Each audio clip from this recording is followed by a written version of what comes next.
It stops the transcription, makes my life a lot easier. And let's look at the assignment together. So there are two assignments here. The first assignment is an individual assignment. The second assignment is a group assignment. It's going to be exactly the same as in first semester, guys. I'm very reluctant to put you into groups. So I would rather have you set up your own groups by the time the second assignment rolls in. And please try and get into groups, groups of four. I think if you've worked previously with a decent group or you've got a decent group for the other subject that you're doing now, I'm not even sure what the subject you're doing with this, that twins with this is. If you're part of a decent group, maybe just stay part of the group. I think people get to know each other's rhythms. I think everyone gets to understand what they're good at and what they're not good at. Also, when we get to the second assignment, nothing much will change. It'll be a voiceover recording. First assignment, however, is an individual assignment. The intention, as always with these assignments, is for everyone to get above 80%. Who was rescued by their assignment because the exam went a bit awry? So we want to make sure that we have a really strong position by the time we get around to the assignments. Larissa, and that's exactly why we do it this way. That's exactly why we do it this way. Guys, to also just say, remember the ICE tasks, please get them out of your life. Those are 10 freebie marks. And let me tell you, when you're sitting at 40 and you need 50 and you forgot your ICE tasks, it's a good time to start kicking yourself. So just those ICE tasks, do them. They shouldn't take you more than half an hour. Yeah, well, because that's the way we do it. That's the way we do it. I think we aim for 100% pass rate, but it will never happen. There are always people who don't arrive for exams, and but we're there. I mean, we had amazing exams. Can I just say though? I mean, I've seen some of the most immaculately well produced bits of documents for the exam, and I was very, very impressed with this class actually. All right, so let's look at this. The scary thing is, guys, I set this exam and I have no idea what's in the exam. I set the tests and the exam and I have no idea what's in the assignment. Oh, I can't even talk. Sorry. I set the assignment. Try a third time. You know, language is just my ability to do my job, which I clearly can't. Right. So have a look at this. I don't know if anyone has had a glance at this. I mean, and as I see the assignment, there was a valid reason I chose this assignment because it is about leadership, and leadership is not it's within government. It permeates almost every aspect of society. So I didn't want us to focus too much around just business leadership. The truth is, our country is in a trouble because we have a crisis of leadership. And again, when we look at this, there is a very, very clear indication where this crisis comes from. So have a glance at that. You can work through all that information, and you can see some of the stuff that I've put in there. I think you're all aware that last week or the week before, some airline pilots went on strike. So it's never simple for these kinds of individuals to do their thing. Right. I'm not going to go through the case studies themselves. Please make sure that you integrate theory and application. It's that balance between getting the right theory and then also getting the application. Application has to make sense in terms of the details that you provide in the theory. Please also remember you can work beyond what is here. We're going to do the same thing almost. So we're going to just do a voiceover recording. I do not have time for everyone to sit and do their presentations. I mean, some of those voiceover recordings were so blimmin' impressive. It's like watching a TV show. I was so impressed by some of those. So for me, they're wonderful evidence. They sit on ARC, and if anyone wants to check, they can check it. We're not doing presentations. I don't have the time to do that. I've got too much information to cover. Right, so let's look at this. So we're looking at something we had already attended to during last week and the week before. And guys, also remember, I don't care what your other lecturers do in their bits. I do my own thing. And the same old rule, what happens in class stays in class. Right. So in terms of this one here, you're looking at Learning Unit 1. And we've gone through this in detail, and I think we spent quite a bit of time discussing and looking at examples and seeing how it affects the way you guys do your leadership bits, etc. So you're looking at slide 5, not that the most important, Learning Unit 1, slide 5. More importantly, you're looking at 7, 8, 9, and 10. So 7 to 10. No, yeah, Learning Unit 1, slides 7 to 10. Remember, integrate theory and application. The textbook, there's a lot of information. My slides are there as well. Please also remember, guys, you have to read beyond the textbook. Can someone remind me whether I did load additional leadership textbooks onto ARC? I'm almost 100% certain that I did,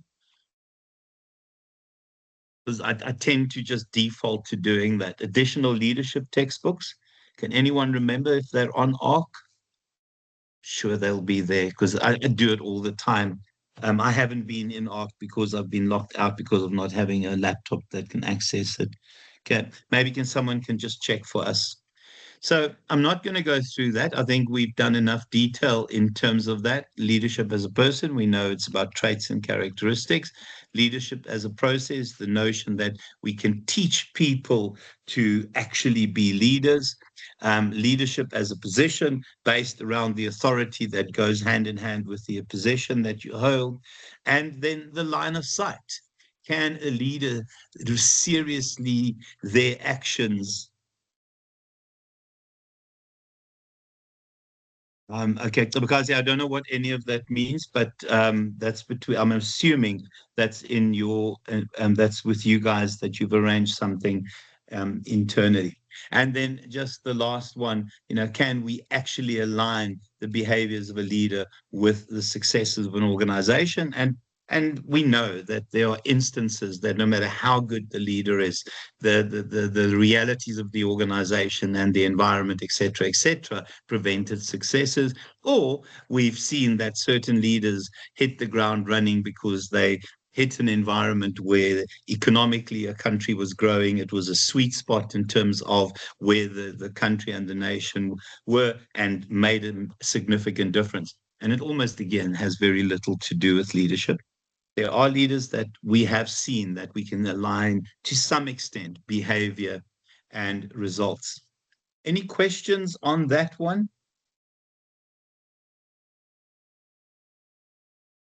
Yeah. So, guys, there are additional textbooks uploaded. I'm sure I would have done a chunk of them. I honestly can't remember. I do so many courses, but I tend to give textbooks. Do yourself a favor as well, in particular, those people that are joining me for masters next year. Please start downloading these textbooks and keeping them on your drive. We'll talk about masters after I've done this, but those textbooks serve a purpose. I mean, it makes it a lot easier when, in particular, when you can't find theory, and it's also additional references to use. Right. Any questions about this particular one?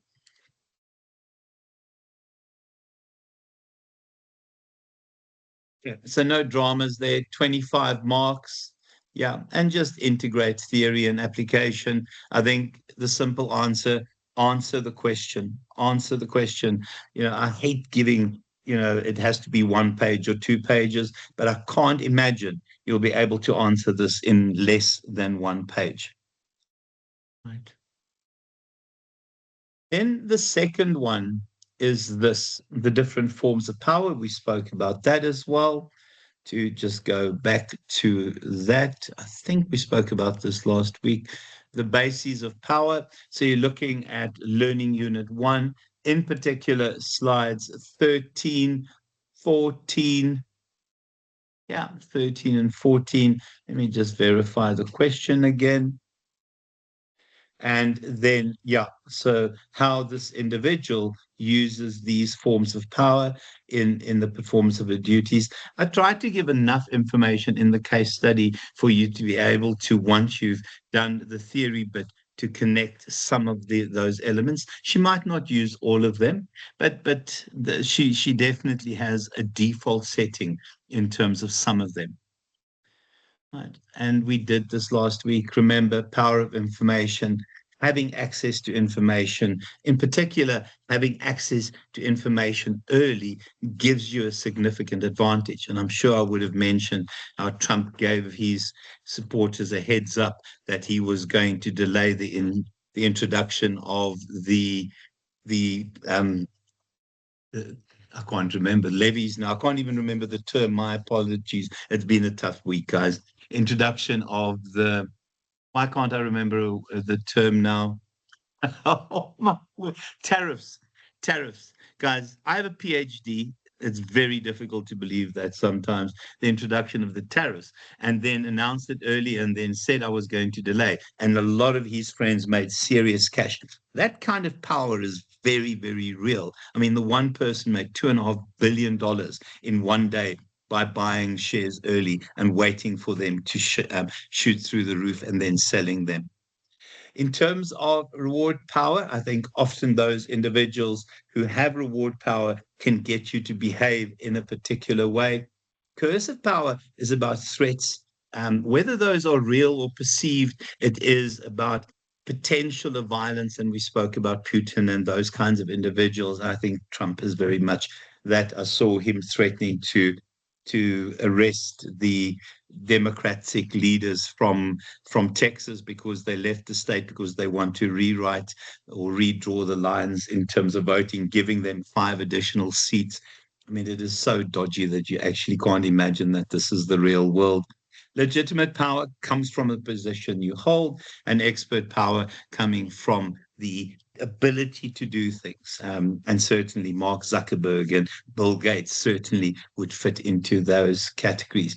And then referent power, it's the charismatic power, it's the charisma, it's that intangible thing that attracts people to certain individuals. And in terms of charismatic power, and we'll spend a bit more time on this later in this course, where we see the negative side of charismatic power as well. I mean, in particular, these churches with the sort of charismatic leaders, and we'll look at some of those examples because there are some insane examples out there. Any questions on that one? Any issues with that one? There should be no issue with that. Oh, thank you so much, Almas, for doing that. You're a superstar, honestly. Thank you, whoever answered there. Thanks, guys. Right. Any questions on that one? They're under my lecturer resources. Everything is under lecturer resources, and you'll see under lecturer resources and ARCs, and they've got the textbooks there. I can't even remember what I gave as a heading. So yeah, additional textbooks. I work so hard on putting ARC together, and you guys don't use it effectively. It hurts my heart. Not really. It's your bad luck if you don't look in the right place. Sorry, Cindy. Just remember all of this horribleness when you evaluate me later. Right. Now, something we've not seen before. So I'm going to discuss it here. And again, when we go through the slides, we'll have a glance at this one as well. I hate it when you guys are so quiet.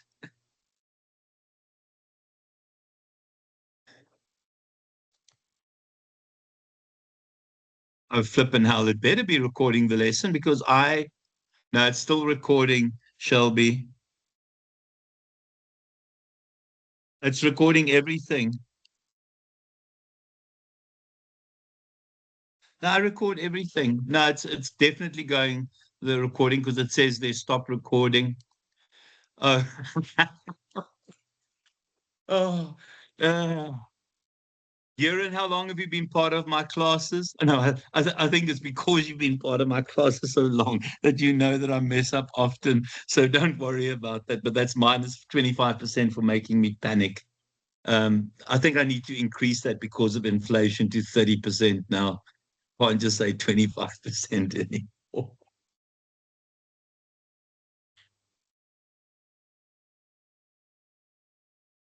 Okay, I'm jumping ahead to this. Okay, um, let me just get it to the right one. Yeah, this is da, da, da. So we're looking at slides 44, 45, 46, 47. Yeah, 44 to 47. So this is it's an interesting theory. I think, first of all, when we look at organizational cultures, there's certain cultures that prevail. And depending on the culture that you have, you will either be making a real difference in terms of contributing to the organization's strategies to achieving the vision. So often people will talk about when we start implementing strategic plans, making sure that we have a structure that aligns with the strategy and that we have a culture that aligns with the strategy and that we have systems, etc., etc. So here you need a strategy enabling culture. And you need to see what your culture is in order to make sure that from a strategy perspective, this will assist. Now, give me examples of organizations where the culture in the organization destroyed it. And it could be anything from sports teams to organizations, etc., where the single biggest stumbling block was the culture, where the culture was so toxic that no matter who the leader was, you were set up to fail, you were doomed not to be successful. Man United is a heck of an interesting one. And I see Michaela also went there. Yeah, Stratton Oakmont. Yeah, that was a very, very different one. Johnson, spot on. Eskom. Honestly, you could have Mandela running Eskom and it will be a mess. Tariq, stop watching movies with nudity in, please. Tariq told me earlier that he watched Wolf of Wall Street, not for anything but the nudity. Just admitted right now, Tariq, we're on record. Oh gosh, somebody's going to go and complain about me now. No, you didn't read the book. Sorry, who here has watched Wolf of Wall Street? Somebody's going to report me again for this one. Okay, you read the book. Yeah, Rowan, you see, at least some people are honest. Weird if you didn't. I think there were so many lessons in there. It's an astonishing piece of work. So in terms of Stratton Oakmont, the other one and I'm a Formula One fan, and I think everyone sell me this pen. Absolutely, boy, sell me this pen. Yeah, I'm not going to go down that road. Just to say, guys, the other place where I saw culture destroy an organization, and remember, I've spoken about I'm a big Formula One fan and don't miss Formula One races whatsoever. Is the culture that was created in Red Bull. And we saw entropy happen in Red Bull, how this majestic, superior team with definitely the greatest driver of all time. Now, I'm not a massive Max fan, but I will acknowledge that he's the greatest driver of all time. Couldn't be successful because of a toxic culture. And well, that's it. The moment Adrian Newey left, and Adrian Newey is a genius. There's nothing wrong with being a Max fan. I mean, I've always supported McLaren, so quite like Lando. But Piastri is also a wonderful, wonderful person. But and I've been watching this since the 70s, guys. But the reality is that for me, Max is the greatest driver ever. And you can compare him to anyone else. Fangio, you can compare him to Senna, you can compare him to Schumacher, you can compare him to anyone. Um, Robs, I don't know, because I was watching Eddie Irvin, who had worked with all of them, and he reckoned. I mean, remember Eddie Irvin? Is it Eddie Irvin that died last year? I've got the wrong surname, but said he was better. But Senna was a genius. And remember, I'm also from a world where I thought Ellen Post was the greatest. Go for it, Tando. So you're not going to mention Lewis Hamilton in that sentence. I guess. Absolutely. Lewis Hamilton is the GOAT, boy, 100%. Lewis Hamilton belongs in that statement. And I still think Max is better than Lewis. But it's a personal opinion, guys. Honestly, I hate chocolate milkshake. I like strawberry milkshake. No one else in my family drinks strawberry milkshake, and I think strawberry milkshake is the best stuff in the world. So Tunder's going to tell me he likes chocolate milkshake. Go, Tunder. No, I'll agree to disagree in that. I am going with Lewis Hamilton. 7 championships Absolutely, must say boy. something. So you like chocolate milkshake, not strawberry. It's a Basically, person. It's yeah, a personal basically. opinion. It's a personal opinion, or bubblegum, whichever version of it is. I mean, like Cleane's answer there, Tando, I'll let you and Cleane fight it out later. And that's 100% also true, Robs. I mean, you can't compare people through time. It's like people trying to select the greatest Springbok team. You can't compare Springbok teams across generations. They all are very different. But I think we know what a mess culture can make of an organization, of a team. And Man U is I'm not a Man U supporter, so I don't care anything about Man U. I'm a Liverpool supporter, but that's another story. Okay, so guys, in terms of this managerial competing values framework, there's certain factors that we need to look at in an organization. The first one is this the kind of organization that promotes flexibility.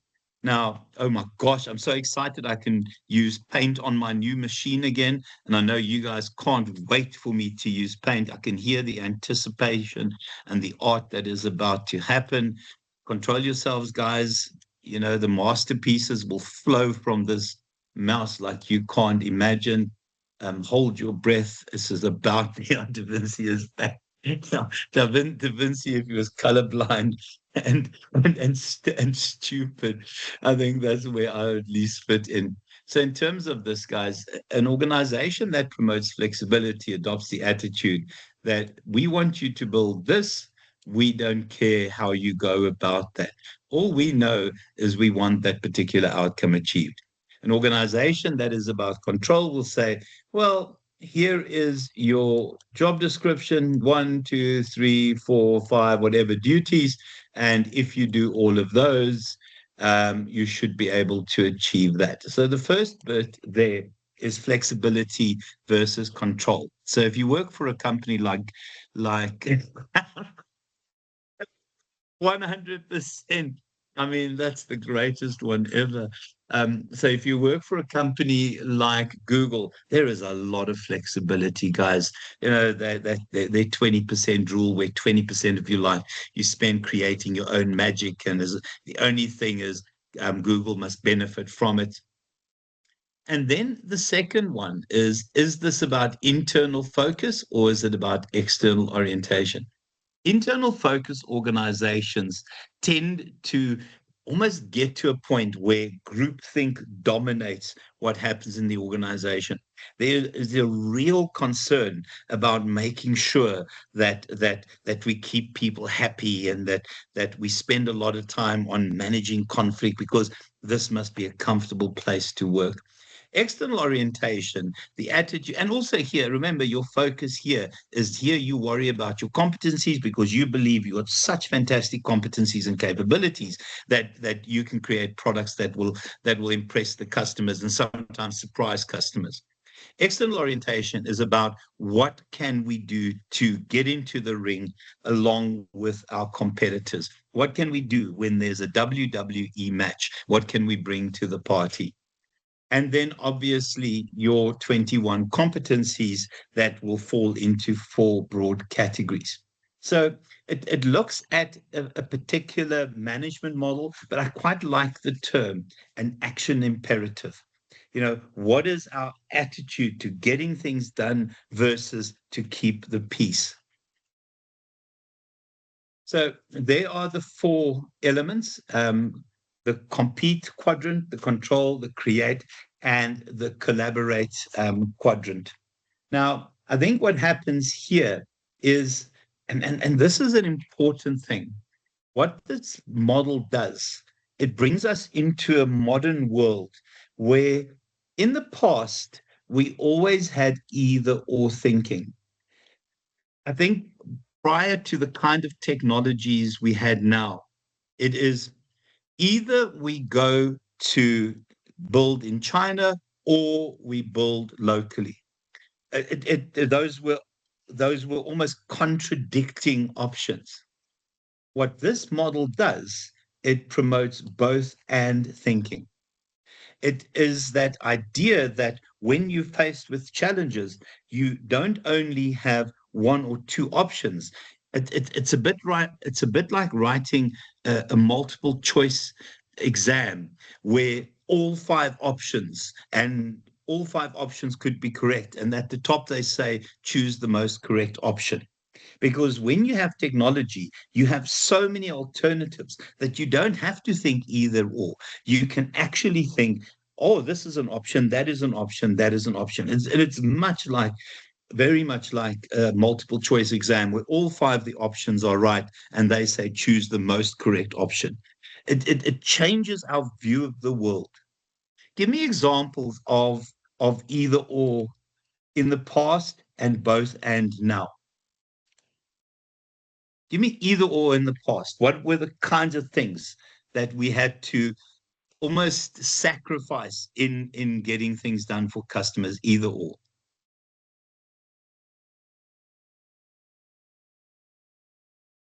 Let me give you the example.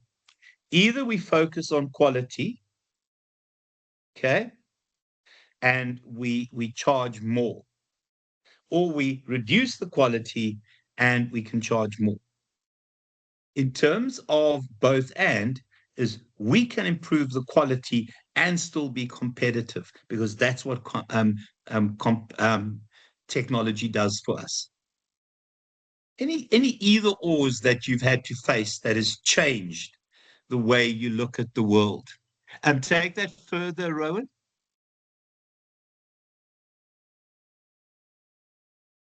Quality I and price. Yeah, go uh, Boya.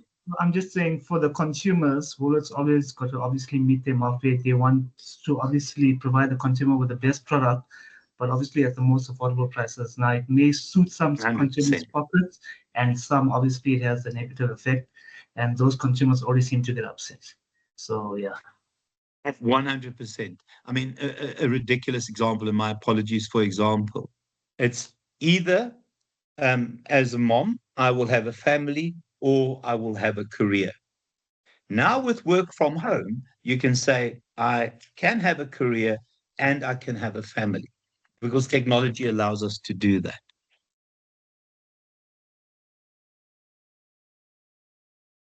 Yeah. Yeah, I think that's the reality for a lot of people.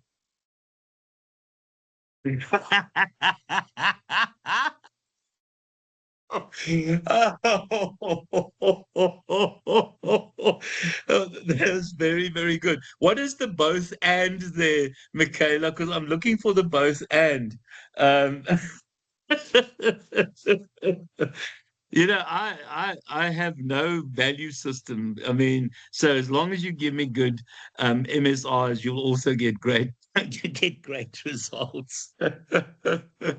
I'm being recorded, everyone. I'm going to be fired. I think we've got a lot of those both ands now, guys. We have a lot of both ands, and it's technology that brings us to those both ands. Um, yeah, let's move on because some of my examples might be a little bit weird. What is said? Not in all my classes, Michaela. Not in all my classes and all my groups. I've moms that write and complain about me. So moms who write and complain about me. So you must know this is serious stuff. I mean, either I can get married on Saturday or I can watch the rugby. Now that you've got streaming technology, I can get married while watching the rugby. I think my wife is listening and will kill me after this.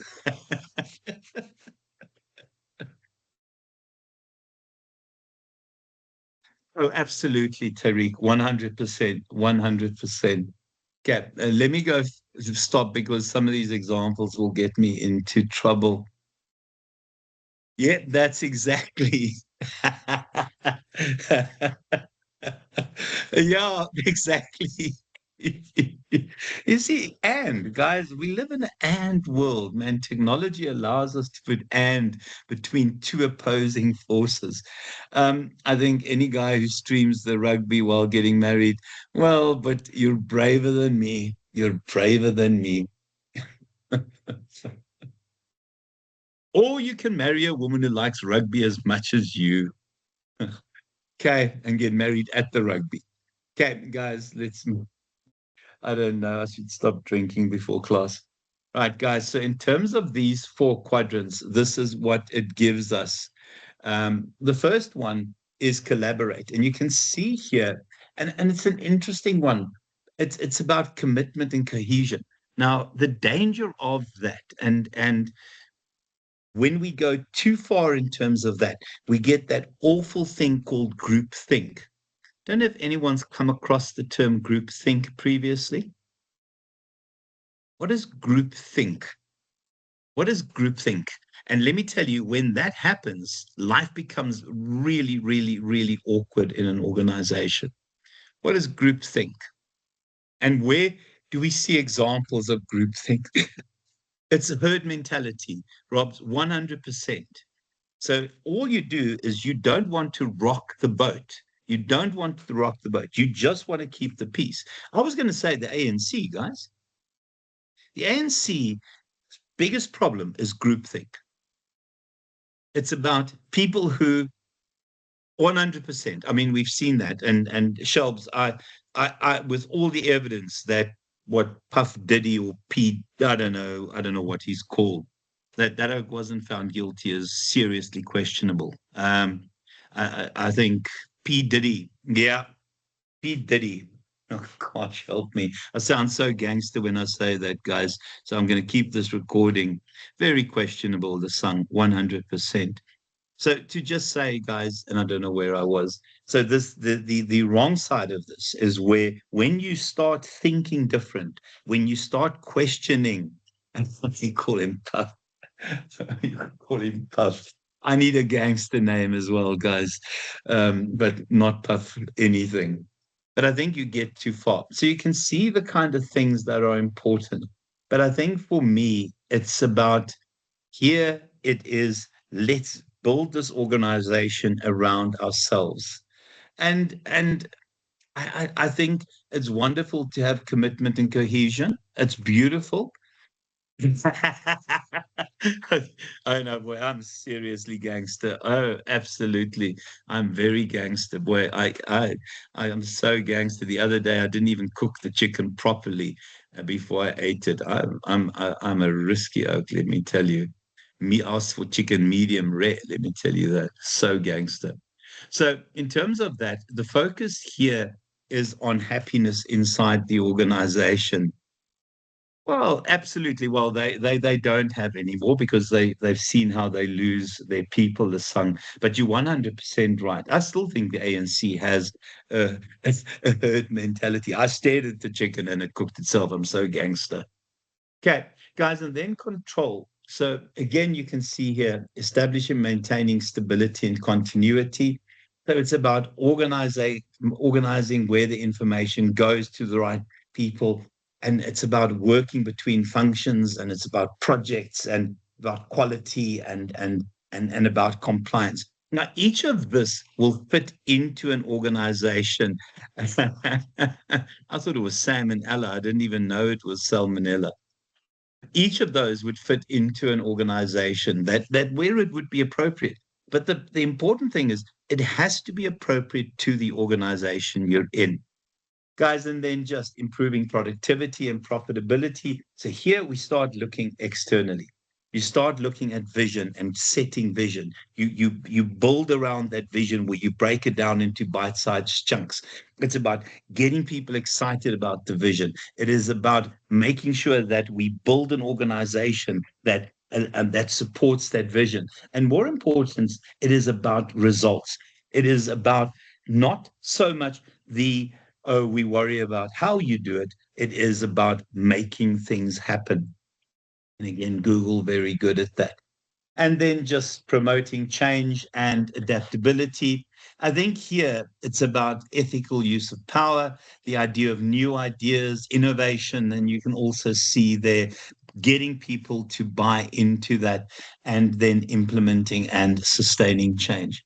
So you have these challenges that managers have, but I think ultimately the aim is that you need the ideal culture for an organization. You need the ideal culture for an organization, and that culture must make sense in terms of what that organization needs to achieve.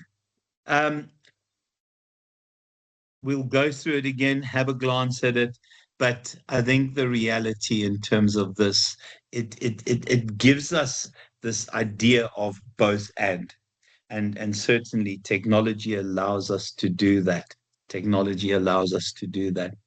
So have a glance at that one. That is question, okay, so learning unit 1, slides. Oh my goodness me. I'm sure I said it already. 44, 45, 46, and 47. Yeah.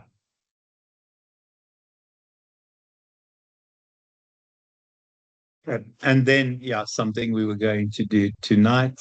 Um, okay. And guys, just to say the same old, same old. Remember, you'll remember this from first semester as well. How we allocate marks. It generally is that kind of breakdown, 10 marks. So for every one theory mark, one and a half application marks. You will also see this rubric when you write the exam. So everything we do is about preparing you for the exam. So your exam will look exactly the same. It will have the same kind of questions. It will have the same rubric. So in terms of gearing yourself to writing exam, this is the prep, and the prep starts here already. And I think that's important to remember. Okay. And then leadership and management. Yeah. And then how those link together. Let's have a glance at that. So again, learning unit 1, and it starts here. Is it start there? Okay, so slides 48, 49, 51 as well. 52. I think you've got it from there. So from 52 to about 48, I think you'd have enough information on that. I think there's so many differences, and as much as there are differences, they're two sides of the same coin. Because the hope nowadays is that if you have good leaders, they're good managers as well. Is it possible to be a good manager and not be a good leader? Be a good manager but not be a good leader. Give me an example of that, Muzamil, Tariq, Michaela, Armel. So Yeah, go basically, for it. hi sir. But basically, in my work environment, I'm in the bank, right? Okay. So I get to see where I'm sorry for my lack of better English, but people who suck ass, like Yeah. those are good managers. They don't actually use their brain; they It's just a follow technical instructions. term, boy, so you're allowed to use it. Okay. Uh, Thanks, sir. But yeah, so like managers, a very good manager will basically suck ass and just follow the instructions, and everyone will just follow suit. Whereas a leader will understand where the people are coming from before they just direct, you know? Yeah, no, exactly. I mean, if you think of the distinction, guys, a manager can take fantastic decisions because he knows or she knows the decision making process. And remember, we did this in first semester, the decision making process.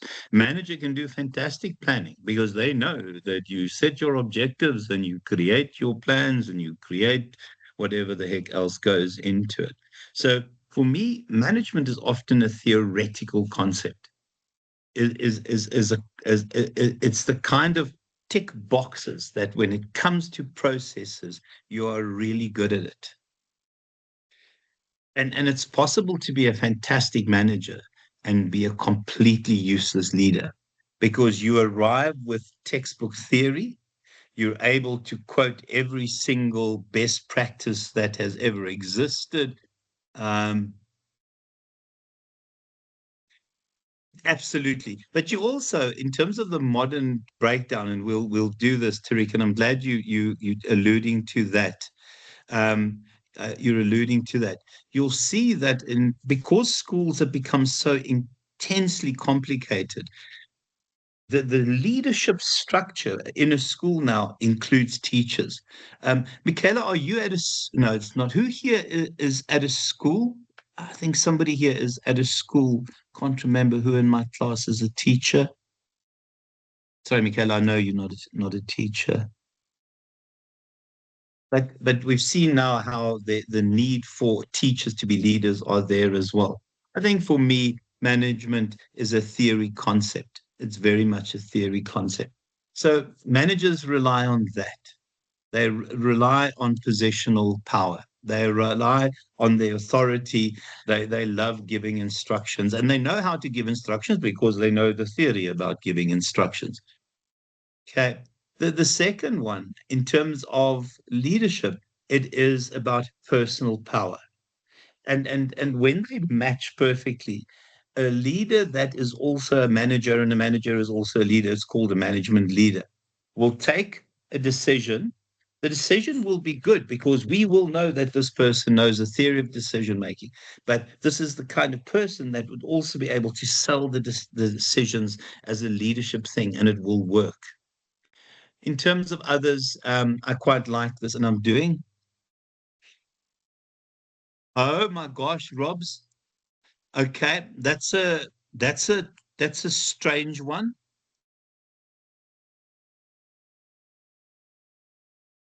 Yo, where did you do your degree, Robert? I did my education degree with Varsity College. Okay, Then which campus? Cape Town. Okay. And then I did a diploma in cosmetic chemistry afterwards. Okay. And what do you work in now? What is the manufacturing facility? It's called Edelweiss. It's a cosmetic manufacturing facility. So we do compound manufacturing and contract. Oh, very, very cool. Very, Yeah, very cool. I just got and will not go to teaching again. No. Well, sometimes I feel like I'm teaching. Well, I was thinking exactly the same thing, and I didn't want to be rude because, yeah, I think sometimes when a woman is a technical manager and you've got guys working for you, yeah, men know how to behave like children. So your foundation-based stuff is important. Or am I talking rubbish? No, I know I'm not. No, you're not talking rubbish at all. Oh my gosh. Okay, guys, and then in terms of this leadership, it's about change. So often leaders will arrive. We don't grow up where we reach the age of 12, and that's where we mature. And I'm still about 12, I think.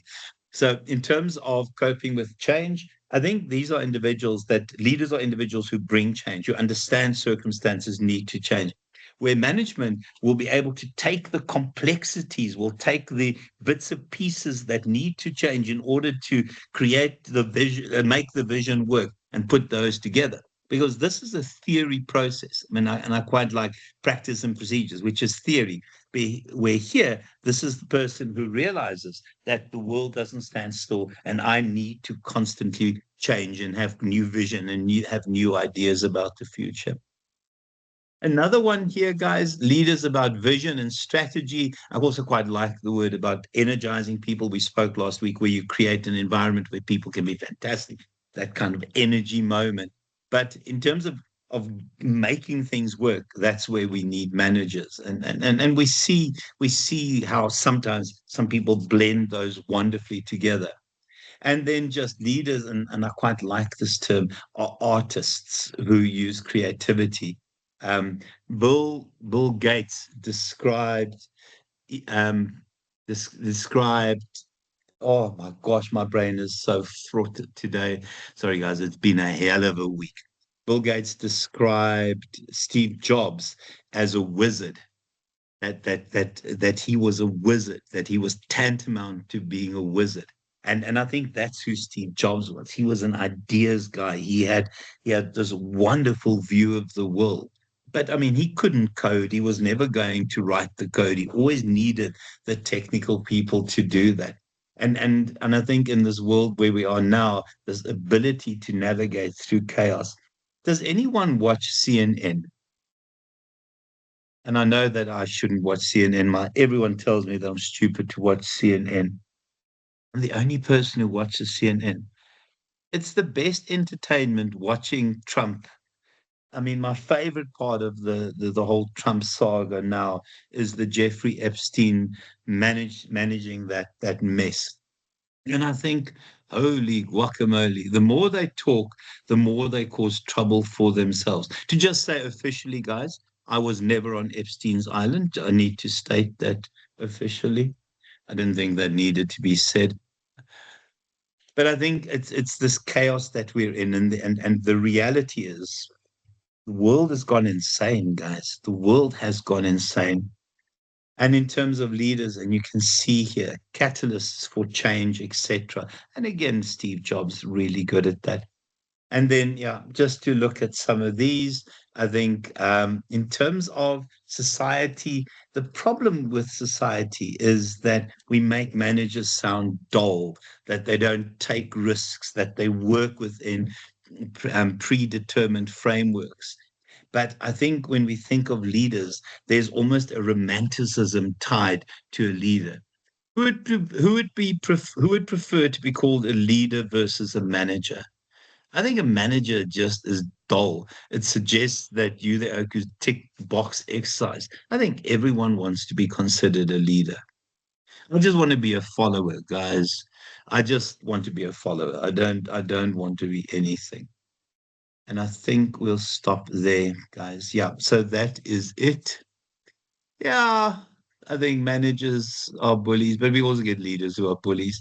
So, guys, you're looking at 49 to, I would imagine, I don't want to leave it there, 52. Why is that, Cindy?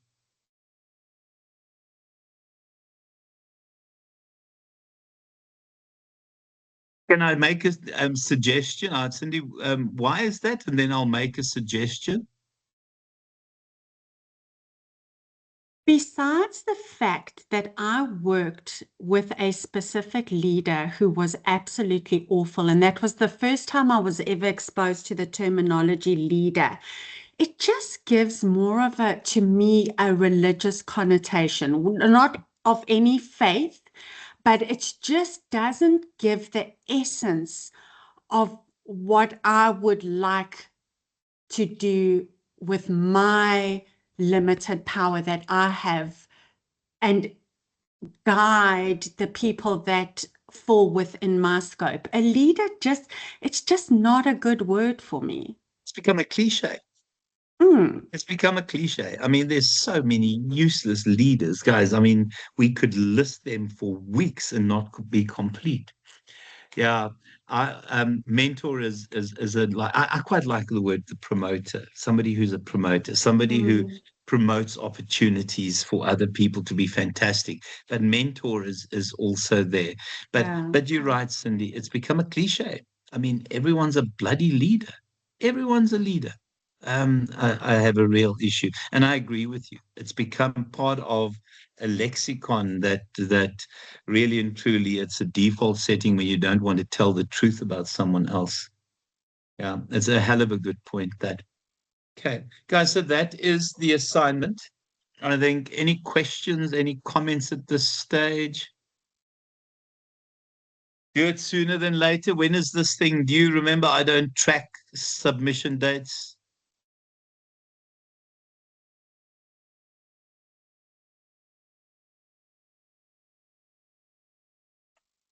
17th of September. Okay.